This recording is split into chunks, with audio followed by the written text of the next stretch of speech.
이재명 대표 여전히 강경한 의지를 보이고 있는데요. 자, 관련 사안과 함께 정치권 현안 짚어보겠습니다. 최재성 전 정무수석 오셨습니다. 안녕하십니까? 안녕하세요. 네. 자, 이재명 대표 단식한 지는 지금 8일째 지금 오늘 들어가는데 뭐 일각에서는 뭐 총리라든지 아니면 정무수석 같은 정무수석도 하셨으니까요. 야당 대표 만나봐야 한다 이런 얘기도 나오는 것 같은데 어떻게 보십니까 그 부분? 하여튼 윤석열 대통령 정권은 유례가 없는 그러니까 뭐 이 국민과 뭐 야당은 안중에도 없는 거죠. 예. 그런데 역대 보면은 대표들이 단식을 하면은 예. 상대당에서 아무리 싸우고 있어도 단식을 한다는 거는 그만큼 이제 첨예한 대립이 있다는 거 아닙니까? 네. 그럼 찾아와서 위로를 하고 그렇게 하는 것이 상례였어요. 그런데 오히려 이거 뭐 조롱을 하고 험담을 하고 그래서 아마 이 정권은 뭐 협치는 물론이고 야당을 그야말로 이제 반대편에 적대시하는 걸로 설정을 해놓은 그런 것이 아닌가 싶습니다. 그러니까 네. 과거에 황교안 대표 정말 그때 진짜 뜻밖의 단식을 네. 했죠. 그때도 추미애 대표였나요? 예, 추미애 대표.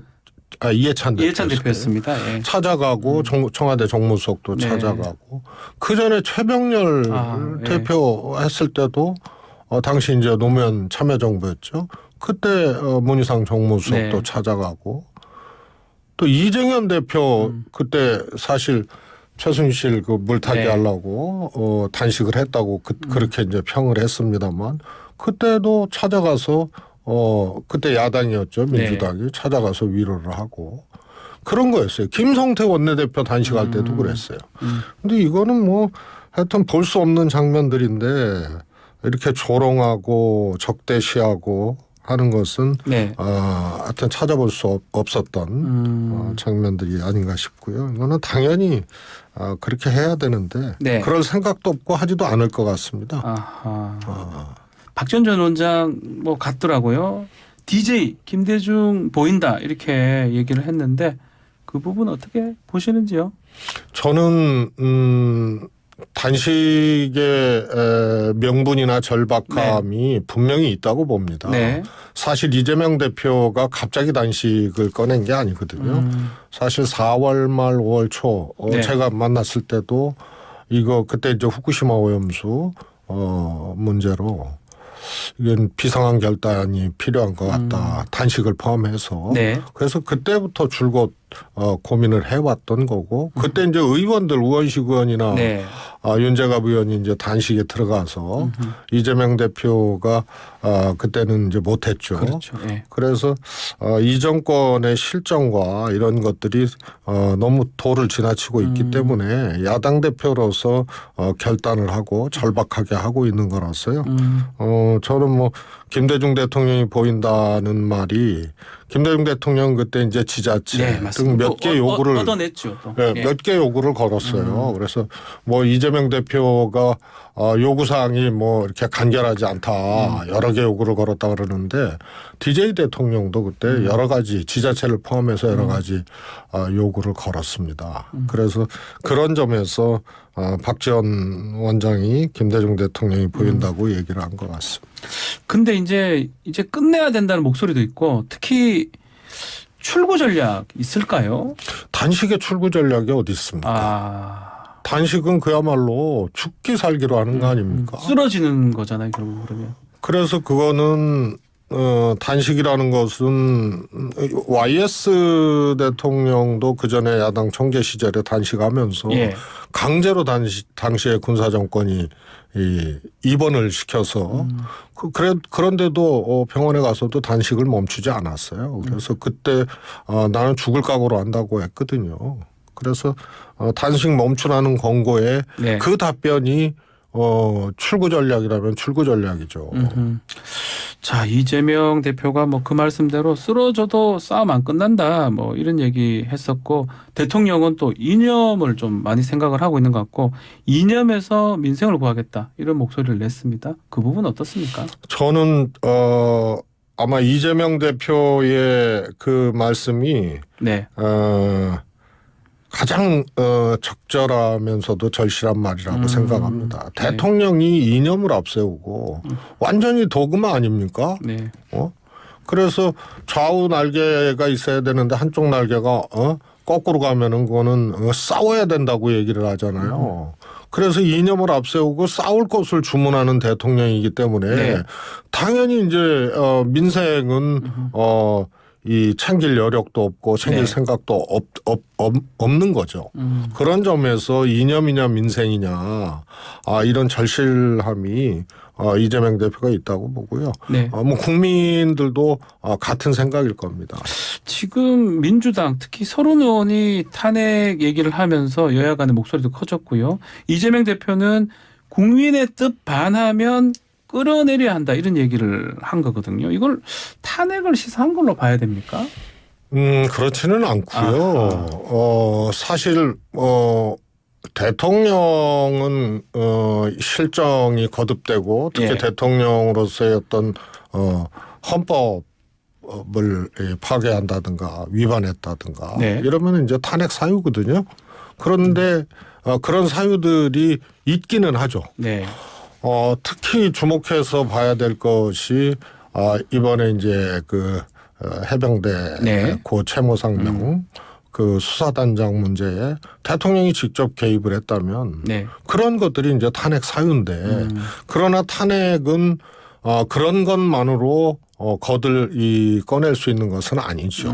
여러 가지 이제 정치적 상황, 특히 국민들이 먼저 앞장서서 국민들께서 요구를 하고 네. 이거 안 된다 했을 때 이제 탄핵 절차가 들어갈 수 있는 정치적인 측면들이 굉장히 이제 큰 거고요. 그리고 끌어내린다는 말은 퇴진 요구일 수도 있고 그리고 또 강력한 경고일 네. 수도 있고 그래서 그것을 탄핵으로 바로 연결짓는 것은 저는 무리라고 생각을 합니다. 자, 이념 특히 최근 홍범도 장군 흉상 논란이 계속되고 있는데요. 지난 3일인가요? 문재인 전 대통령이 나서서 대통령실이 좀 정리해라 이런 얘기를 하니까 또 대통령실에서는 뭐 반박인가요? 전직 대통령이 지나치게 나서는 게 문제다 이렇게 얘기를 했더라고요. 제가 이제 문땡 회의라 그랬어요. 예. 예전에 땡전 뉴스가 있었잖아요. 예. 땡하면 전두환 대통령 이렇게 뉴스가 시작됐는데 지금은 문재인 대통령 먼저 하고 회의를 시작하는 문재인 전 정권 얘기를 그만큼 많이 하고 모든 이 사안 자신들의 실책을 다 전 정권 탓으로 돌리는 이런 거거든요. 그래서 본인들이 지금 거울 보고 얘기하는 거예요. 전직 대통령을 모든 사안에 자신들의 실책 실정에 다 갖다가 핑계를 대고 끌어놓고 적대시하고 이렇게 했던 사람들이 전직 대통령이 지나치게 개입한다라는 얘기를 하는 것은 그건 적반하장이죠. 그런데 홍범도 장군 문제는 사실은 다른 이 현안하고 조금 다르죠. 그게 어떻게 보면 이제 역사에 대한 부정일 수도 있고 또 헌법에 대한 사실은 부정일 수도 있거든요. 아시다시피 우리는 3.1운동으로 설립된 임시정부의 법통을 계승하는 정권이란 말이에요. 헌법 전문에. 예, 헌법 전문에 나와 있어요. 그리고 그 임시정부에 광복군이 있었고 그리고 광복군 이전에 대한독립군이 있었고 그리고 대한독립군단이 되고 그래서 이게 우리 이 헌법하고 궤를 같이 하는 거예요. 근데 이것을 만약에 부정하고 흉상을 철거하고 한다면 이게 어떻게 보면 반헌법적인 파괴 행위거든요.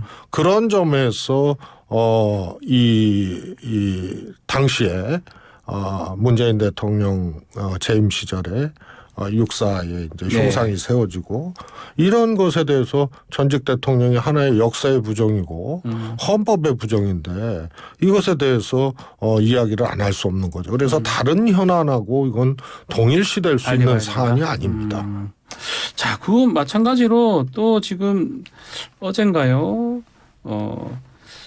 문재인 전 대통령이 자신의 부친을 향해서 친일파 아니냐 이렇게 얘기한 박민식 국가본부 장관 명예훼손을 고발하겠다 이 얘기를 하셨더라고요.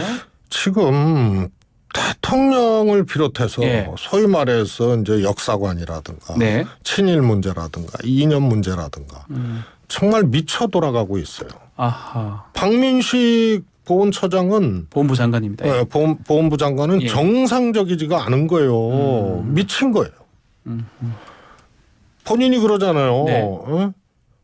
이 백선엽 장군이 20대 때 네.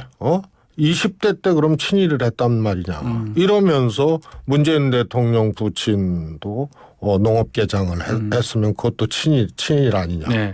이렇게 얘기를 해요. 근데 그건 해방 후에 한 거거든요. 해방 후에 한 건데요. 그다음에 이 백선엽 장군은 사실 이명박 정부 시절에 네. 친일 행위자로 확정이 된 거예요. 그냥 백선엽 장군을 친일로 규정하기 위해서 만든 게 아니고 규정이 있었단 말이에요. 네. 그래서 당시 이제 이 간도 특설대죠. 그 특설대는 조선인의 대일 항쟁을 조선인이 때려잡게 하자는 취지로 만들어진 거고 1, 2, 3기가 있었는데 1, 2기는 자원이거든요. 예. 그러니까 그거는 자발적인 독립군 때려잡기 위해서 자발적으로 지원을 한 거예요. 3기는 파견이었어요. 예. 그렇기 때문에 이 친일 기준에서도 3기는 더 심사를 해야 된다. 더, 개별 인물마다 네. 3기는 더 심사를 해야 된다는 거고 자발적으로 이 지원한 1, 2기는 친일의 기준에 갔대 장교 이상으로 했다. 네. 그때 23살이었어요. 예. 그리고 이분이 32살 때 이 해방 후에 육군 참모총장이 됩니다. 네. 윤봉길 의사가 이 홍구공원에서 네. 의거를 했을 때 윤봉길 의사도 24살. 맞습니다. 예. 그러면은 23살의 백선엽의 친일, 윤봉길 의사의 의거도 그러면 20대 때 뭘 알아서 했느냐 하고 그렇게 지워버리는 거 아니에요? 그래서 논리 자체가 사실에 근거하지도 않을 뿐더러 황당한 논리죠. 황당하다. 30살에 참모총장 한 사람이고 23살까지 친일을 했고 독립군 때려잡는 부대에서 장교를 자원해서 했는데 그걸 친일이 아니라고 하면은 그럼 뭐를 친일이라고요? 자, 문재인 전 대통령 지금 얘기를 좀 하고 있는데 현실 정치로 나올 가능성도 있는 겁니까? 어떻게 보십니까? 현실 정치는 아니죠. 예. 이제 전직 대통령으로서 이제 말씀을 하시거나 말씀들은 있을 것이다. 예, 글을 쓰거나 이러면은 이제 그게 이제 관심이 되고 네. 이런 건데요. 그렇게 만들고 있어요. 이 대한민국 국정 운영의 최고 정점이었고 네.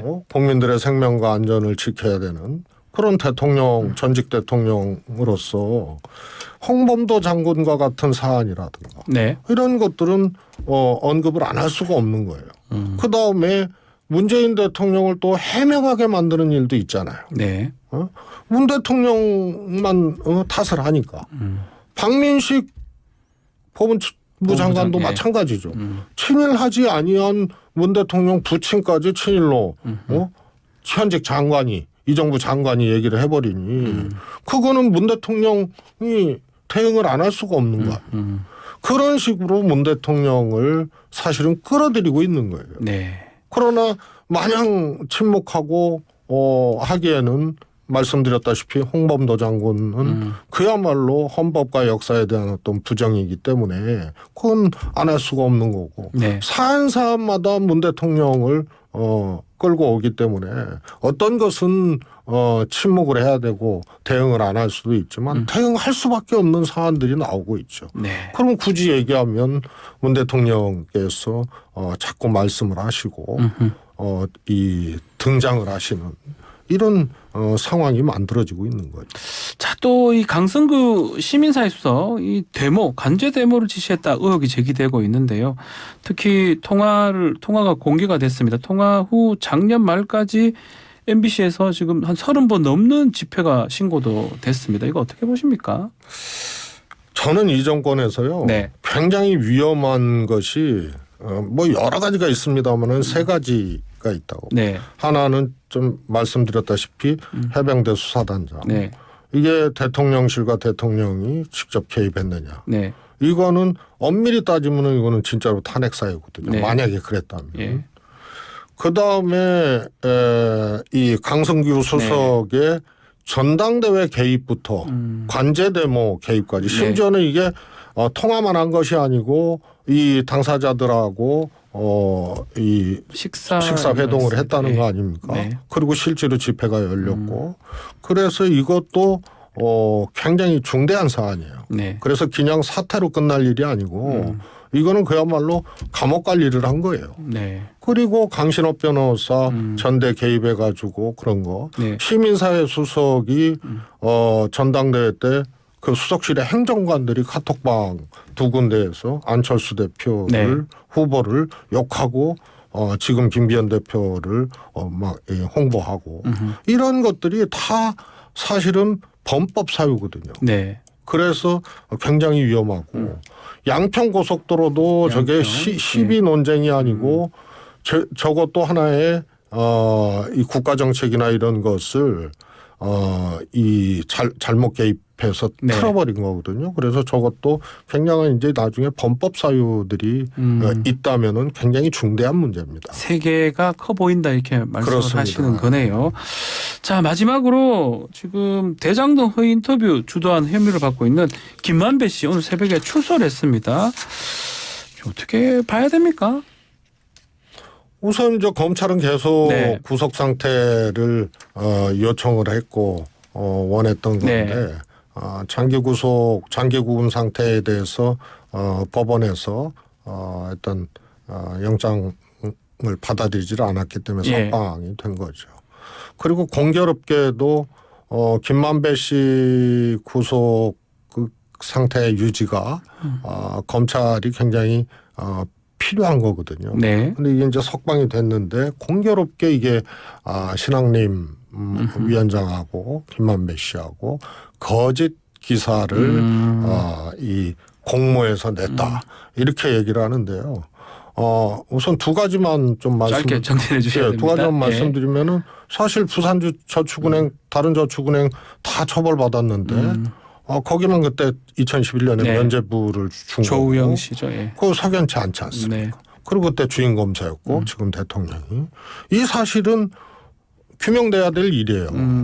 그리고 돈을 받았다는 신학림 씨가 돈을 받았다는 시점도 불일치하거든요. 네. 그 기사 작성 이전에 받은 거고 그래서 이걸 왜 하필 지금 이거를 흘렸을까 이런 것이 오히려 더 석연치 네. 않은 점이 있습니다. 알겠습니다. 자, 오늘 말씀 여기까지 듣겠습니다. 감사합니다. 감사합니다. 최재성 전 수석과 함께했습니다.